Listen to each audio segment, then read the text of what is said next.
अपनी वृत्ति को बहुत शुद्ध पवित्र बनाने की, कोई भी बेकायदे उल्टा काम नहीं करने की, बहुत बहुत खबरदार रहने की, बुद्धि कहीं पर भी नहीं लटकाने की, एक सत्य परमपिता परमात्मा से सच्चा लव रखने की और बाकी सब से अनासक्त नाम मात्र प्यार रखने की। कल्याणकारी परमपिता परमात्मा के हम आत्माओं के लिए आज की मुरली से शिक्षाएं। स्वराज्य के संस्कार अर्थात शरीर रूपी राजधानी, उसकी कर्म इंद्रियां, सूक्ष्म शक्तियां, उनका मालिक बन उनके द्वारा श्रीमत प्रमाण कार्य कराना, उन पर कंट्रोलिंग और रूलिंग पावर से नियंत्रण रखना, जहाँ स्थित करना चाहें मन बुद्धि को वहाँ स्थित कर देना, ईश्वरीय संस्कारों को यूज़ करना, अनादि आदि विशेषताओं को यूज़ करना, आँख कान मुख को प्रभु के डायरेक्शन के प्रमाण कार्य में लगाना, जो नहीं देखना, नहीं सुनना, नहीं बोलना, नहीं खाना है श्रीमत प्रमाण, उसे हमेशा के लिए नो कर देना और कभी भी कर्म इंद्रियों के वशीभूत नहीं होना। बहुत काल का ऐसा राज्य अधिकारी बनने का संस्कार चाहिए। इसी के फलस्वरूप बहुत काल का विश्व राज्य अधिकार मिलेगा भविष्य में। विजयी रतन बनाने वाले मीठे परमात्मा समझ देते हैं कि अगर बार बार वशीभूत होते हैं सूक्ष्म शक्तियों के या कर्म इंद्रियों के, तो अधिकारी बनने के संस्कार नहीं है। ऐसे में राज्य अधिकारियों को राज्य में रहेंगे, लेकिन राज्य भाग्य प्राप्त नहीं होगा। इसलिए नॉलेज रूपी दर्पण में अपनी तकदीर की सूरत को देखने की समझ देते हैं परमात्मा। नॉलेज कहती है कि कर्म इंद्रियां प्रजा है, अगर उनके अधीन हम होते रहते हैं तो देख लेते हैं, सुन लेते हैं, बोल लेते हैं, खा लेते हैं। जो नहीं करना है तो फिर प्रजा में चले जाएंगे। अगर माया के वशीभूत होते हैं तो दास बन जाते हैं, उदास हो जाते हैं। ऐसे में फिर दास दासी बन जाते हैं। परदाता परमपिता परमात्मा समझ देते हैं कि बहुत समय से अभ्यास द्वारा अपने विशेष सहयोगी कर्मचारी आँख कान नाक मुख और राज्य कारोबारी साथी मन बुद्धि संस्कार को अपने अधिकार से चलाओ, अर्थात उनके राजा बनो। कोई भी इंद्रिय या शक्ति खिलाफ न जाए, तब बनेंगे तकदीरवान और कहलाएंगे तकदीरवान, फिर राजाई घराने में जाएंगे। स्वराज्य के संस्कारों का प्रैक्टिकल प्रूफ देना है। मैं तकदीरवान आत्मा हूँ के वरदानी स्वमान को फलीभूत करने के लिए, अपना बनाने के लिए मीठे परमात्मा कहते हैं कि स्वराज्य के संस्कारों के द्वारा भविष्य के राज्य अधिकार को प्राप्त करो। जब तक बेहद की वैराग वृत्ति इमर्ज नहीं होती, तब तक बुद्धि एक प्रभु में एकाग्र नहीं होगी, तब तक सकाश अर्थात सहयोग देने की सेवा नहीं कर सकते हैं। इसलिए बेहद की वैराग वृत्ति को इमर्ज करने की समझ दे रहे हैं मीठे परमात्मा।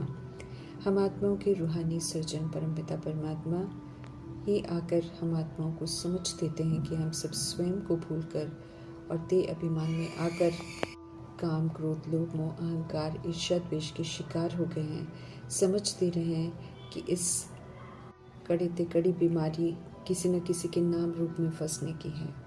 समझ देते हैं कि ये मायावी रूप है और माया इसी में फंसाती है। समझ देते हैं कि अंतर्मुखी बनो, अपने को आत्मा समझकर इस बीमारी को चेक करो और समय रहते इससे खुद को मुक्त बनाओ।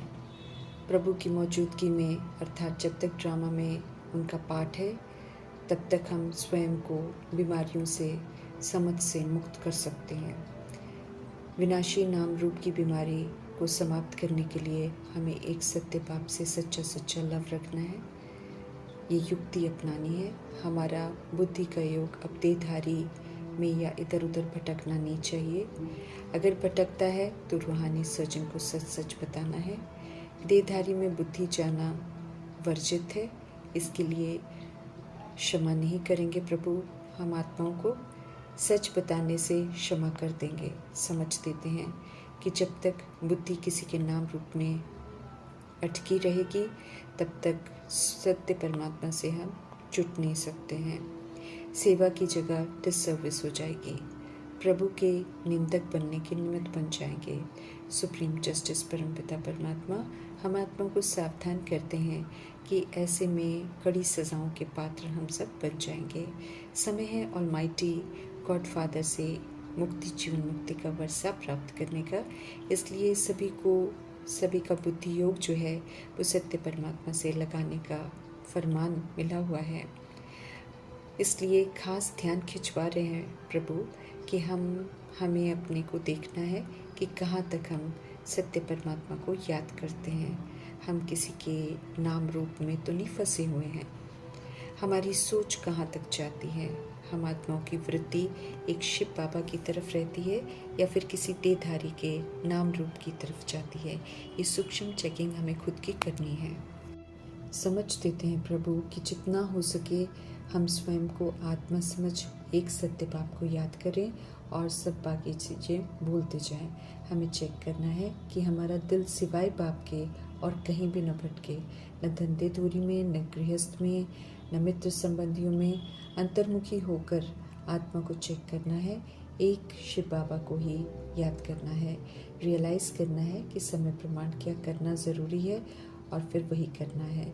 दृष्टि वृत्ति हमारी गलत नहीं होनी चाहिए। जो गलत है उसे छोड़ देना है। अपनी एक्टिविटी चेक करनी है, उसमें देह का अभिमान ना हो। नाम रूप में फंसे रहने से, फिर छिपाने से अपना ही नुकसान है। स्पष्ट कर बता रहे हैं रूहानी सर्जन। छिपाने से बीमारी और बढ़ती जाएगी और भारी होते रहेंगे। हमें खबरदार रहना है सदा। अब किसी तरह की भी भूलें नहीं करनी है। देह के अभिमान में आने से हमसे भूलें होती हैं और मर्तबा भी फिर भ्रष्ट हो जाता है। दिल की सफाई चाहिए। बाबा कहे अंदर बाहर बिल्कुल क्लीन हो। आत्मा में सफाई रहती है तभी ऊंच मर्तबा पा सकती है। देही अभिमानी होकर रहना पड़ता है। जो नहीं रहते हैं उनका मर्तबा फिर कम हो जाता है। देह अभिमान और विकार आत्मा को रजोगुनी और तमोगुनी बना देते हैं। आयु कम होती जाती है और फिर रोगी भी बनते जाते हैं। कलाएं कम होते होते नो गला तक पहुंच जाते हैं। दृष्टि वृत्ति सब आसुरी बन जाती है। अभी ईश्वरीय मत मिल रही है जो फिर 2500 वर्ष 20 जन्म बरकरार रहती है। ईश्वरीय मत पर चलने वालों को देवता का मर्तबा मिलता है। बुद्धि में हमें क्लियर रखना है कि अभी वापस घर जाना है। ये पुरानी दुनिया है, ख़त्म हो जाएगी और फिर पुनः ड्रामा में हम आत्माओं को प्रवेश करना है। तो नई दुनिया के लिए भी क्वालिफाई करना है। पवित्रता है तो सुख शांति है। पवित्रता की धारणा पर विशेष ध्यान खिंचवा रहे हैं परमपिता परमात्मा। मन वचन कर्म से हमको पवित्र बनना है। अभी की एक जन्म की पवित्रता 2500 वर्ष कायम रहेगी। पवित्र रहकर श्रीमत पर हमें 22 वर्ल्ड स्थापन करना है। ये हमें याद रखना है और किसी भी विकार के वशीभूत नहीं होना है। हमें याद रखना है कि श्रीमत पर हम डीटी गवर्नमेंट स्थापन कर रहे हैं। प्योरिटी मुख्य है और हम आत्माओं को फरमान है कि हमें बिल्कुल प्योर बनना है। पत्थर बुद्धि से पारस बुद्धि बनना है। पावन बनने के लिए एक निराकार परमपिता परमात्मा को याद करना है और सब संग बुद्धि का योग बिल्कुल तोड़ एक संग जोड़ना है, तभी देवता बन सकेंगे। इसी विधि से सभी को समझाना है। देह के सभी धर्म जो हैं, काम क्रोध लोभ मोह अहंकार, इन सबको छोड़ना है और एक सत्य परमपिता परमात्मा की याद में रहना है। सच्चा ब्राह्मण बनकर ईश्वरीय पढ़ाई पढ़कर देवता बनना है। अपने को आत्मा समझ पाप को याद करना है। परफेक्ट बनना है, इसलिए अपनी चेकिंग ज़रूर करनी है। देह अभिमान में तो नहीं आते हैं, ये चेक करना है। कोई पाप कर्म तो नहीं करते हैं, बेकायदे चलन तो नहीं चलते हैं, क्योंकि प्रभु को दिखाई दे रहा है कि बहुत लोग बेकायदे चलन चल रहे हैं और ऐसी आत्माएं बहुत सज़ा के भागी बन जाएंगे। हमें अपनी कर्मातीत अवस्था बनानी है। जब ऐसी अवस्था बना लेंगे तो सब दुख दूर हमारे हो जाएंगे, सज़ाओं से छूट जाएंगे। कम पुरुषार्थ करेंगे तो फिर सज़ा ज़रूर खाएंगे। ये स्पष्ट कर रहे हैं मीठे परमात्मा। सज़ा ड्रामा और प्रकृति देते हैं। समझ मिली है कि हम सब पाप कर्म करते हैं देह अभिमान में आकर। इसलिए गर्भ जेल की सज़ा खाते हैं। घर वापस जाने से पहले हमें ये ज्ञान मिलता है ताकि हम सब पावन बने, क्योंकि पावन बनकर ही पवित्र धाम में प्रवेश कर सकते हैं। आत्म अभिमानी की पहचान है कि वे सभी को भाई भाई के रूप में ही देखेंगे। उन्हें फिर शरीर से कोई लगाव नहीं होगा। वे शरीर को नहीं देखते हैं। इस ऊंची स्टेज तक पहुंचना है हम सबको, जो मेल फीमेल का भी भान मिट जाए और वाइसलेस स्टेज पर स्थित हो जाए। तमो प्रधान समय है, इसलिए बहन भाई में भी आकर्षण होता है और वो डिसर्विस करने के निमित्त बन जाते हैं। गंभीरता से पुरुषार्थ कर आत्म अभिमानी बनना है, इसमें ही तो मेहनत है। योग बल से बुद्धि को सोने का बर्तन बनाना है। नॉलेज से फुल होना है, तब ताकत मिलती है। अवस्था इतनी ऊंची बनानी है जो बेकायदे कोई कर्म ना हो। हमसे बिल्कुल छोड़ देने का फरमान है प्रभु का कि अगर कोई कमी है तो उसे तुरंत छोड़ दो। माया के वशीभूत अब नहीं होना है। पुरुषार्थ इतना करना है जो एक बाप के सिवाय कोई और याद ना आए। स्वदर्शन चक्र भी याद रहे हमें, क्योंकि इसी से फिर हम अच्छे संपन्न बनते हैं, देवी देवता बनते हैं। अभ्यास बहुत पक्का करना है अभी से, अंत में नहीं कर सकेंगे। अवस्था अच्छी अभी से बनानी है। याद से ही किए हुए पापों को काटना है। पुरानी पतित शरीर से लव और अटैचमेंट नहीं रखना है, लेकिन इसी में रहते हुए हमें पावन स्वरूप बनना है। इसे प्रभु की अमानत समझ उनके डायरेक्शन के प्रमाण चलाना है। एक से सच्चा लव रखना है और बाकी से अनासक्त प्यार हो और एक समान हो। रूहानी प्यार रखना है, एक समान सभी रूहों से रखना है। एक्सपेक्टेशंस किसी से नहीं रखनी है। कहीं भी कोई आसक्ति हमारे अंदर न हो तो माया वहीं से आएगी जहाँ पर आसक्ति होगी और फिर फेल कराएगी। इसलिए हमें अनासक्त बनना है। न किसी से हमको प्रभावित होना है, न बेकायदे चलन चलनी है, न कहीं आकर्षण में आना है, तो न किसी तरीके के विकर्षण में आना है। दोनों ही गिरावट का कारण बन जाता है। आत्मा इससे गिर जाती है। इसलिए हमें बहुत खबरदार रहना है। उच्चतम शिक्षाओं से बाबा हमको संपन्न बनाते हैं, तो उन शिक्षाओं को अमल में ज़रूर लाना है। समय प्रमाण अब चारों ओर प्रकाश देने का, वाइब्रेशन देने का, मनसा द्वारा वायुमंडल बनाने का कार्य करना है। इस सेवा की बड़ी ज़रूरत है। इसलिए बाप दादा हम आत्माओं को कह रहे हैं, प्रकाश देने की सेवा करने के लिए अब बेहद के वैराग वृत्ति को इमर्ज करो। हमारा कहीं भी कोई भी आकर्षण नहीं होना चाहिए। तब हमारी बुद्धि का योग प्रभु से जुड़ेगा और तब हम सारी सृष्टि की आत्माओं को प्रकाश दे सकेंगे। अपनी उड़ती कला द्वारा फरिश्ता बन चारों ओर चक्कर लगाकर, किसको शांति चाहिए, खुशी चाहिए, किसी को संतुष्टता चाहिए, फरिश्ते रूप में उन्हें अनुभूति करानी है। ये अंतिम स्थिति, पावरफुल स्थिति जो है, ये प्रकाश देने का कर्तव्य करेगी। तो सब में वैराग वृत्ति तो उत्पन्न होनी है। इसलिए रहम दिलबन सर्व शक्तियों के द्वारा परेशान आत्माओं को शक्ति की प्रकाश देकर उन पर रहम करना है। हमें लाइट हाउस माइट हाउस बनकर ये प्रकाश देने की सेवा खास करनी है, जो चारों ओर लाइट और माइट का प्रभाव फैल जाए। इस देह की दुनिया में कुछ भी होता रहे, लेकिन फरिश्ता ऊपर से साक्षी होकर सब पाठ देखता है, प्रकाश देता रहता है।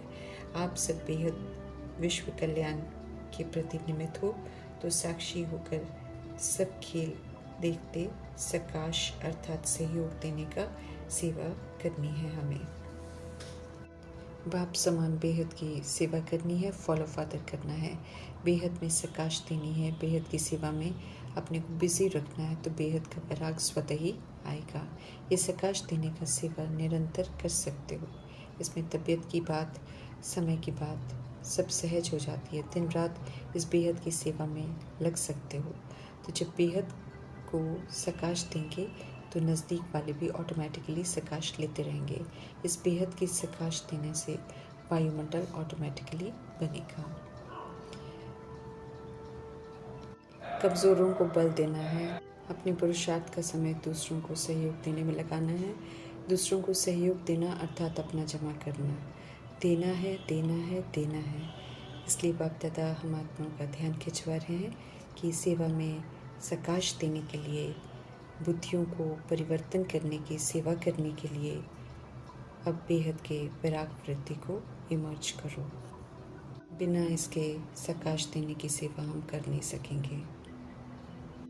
समझ देते हैं कि इस समय आत्माएं बिल्कुल ही शक्तिहीन हो गई हैं, दुखी हो गई हैं, शांत हो गई हैं, चिल्ला रही हैं, पुकार रही हैं, कुछ घड़ियों के लिए सुख मांग रही हैं, शांति मांग रही हैं, हिम्मत मांग रही हैं। तो ऐसे दुखी परेशान आत्माओं को सकाश देना है। रहम दिल दाता स्वरूप में स्थित होकर ऐसी आत्माओं को विशेष सकाश दो, ये प्रभु का फरमान है। उच्चतम शिक्षाओं से संपन्न बनाने वाले सत्यम शिवम सुंदरम परमपिता परमात्मा का धन्यवाद करते हुए